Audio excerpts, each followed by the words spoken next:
আহ, কি সুন্দর গন্ধ বেরোচ্ছে গো গিন্নি। কতদিন পরে এরকম গন্ধ। খিদেতে পেটটা আনছান করে উঠছে গো। ইলিশটা মনে হয় খুব ফ্রেশ, তাই না গিন্নি? ভালো করে বৃষ্টিটা হয়েছে বলেই না। ধুর বাপু, তুমি চুপ করে বসো তো, আমাকে রান্না করতে দাও দেখি। ভালো করে রান্না না করলে তো তোমার আবার মুখে রুচবে না। আরে, ইলিশের ব্যাপারটাই আলাদা, ভুলে গেলে? সেই সেই যখন তুমি ইলিশ রান্না করেছিলে প্রথমবার, দই শস্য পোস্ত দিয়ে যেটা করেছিলে, মনে আছে? রান্না থামিয়ে মৃণালিনা চুপ হয়ে যায়, তাকায় সামনের দিকে, ধীরে ধীরে বলে, সে কি ভোলা যায়? চেটেপুটে খেয়ে আবার বললে যে ভালো হয়নি।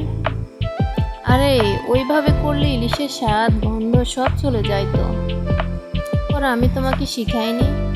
কাঁচা ইলিশের গাদার টুকরো নিয়ে সেটা নুন হলুদ লাল লঙ্কার গুঁড়ো আর বেশ করে সর্ষের তেল দিয়ে মাখিয়ে রেখে তারপর কড়াইতেও একটু তেল দিয়ে ওতে কাঁচা লঙ্কা মাঝখান থেকে চিড়ে দিয়ে ইলিশ ওর মধ্যে দিয়ে জল ঢেলে এটা 12 মিনিট সেদ্ধ করলেই হবে। ওসব দই সর্ষে পোস্তে এত কিছু দরকার হয় না গো গিন্নি।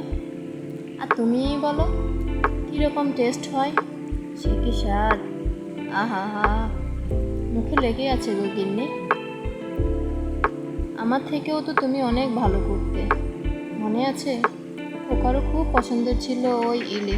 ধুর, আর ভালো লাগছে না। তোমার রান্না হলো? এবার তো খেতে বসলেই হয়। হয়েছে হয়েছে, উফ, আর পারি না। যাও গিয়ে বসো। হঠাৎ চুপ হয়ে যায় মৃণালিনা, ধীরে ধীরে জিজ্ঞেস করে, খোকা এবারও টাকা পাঠায়নি তাই না? সুনীল কিছু না বলে মাথা নিচু করে সামনে থেকে সরে যায়। মেঝেতে চাটাই পেতে বসে সুনীল ও মৃণালিনা খেতে শুরু করে।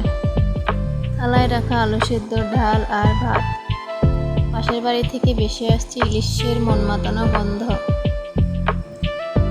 গল্পটি সংগৃহীত, ভালো লাগলে শেয়ার করে দিবেন।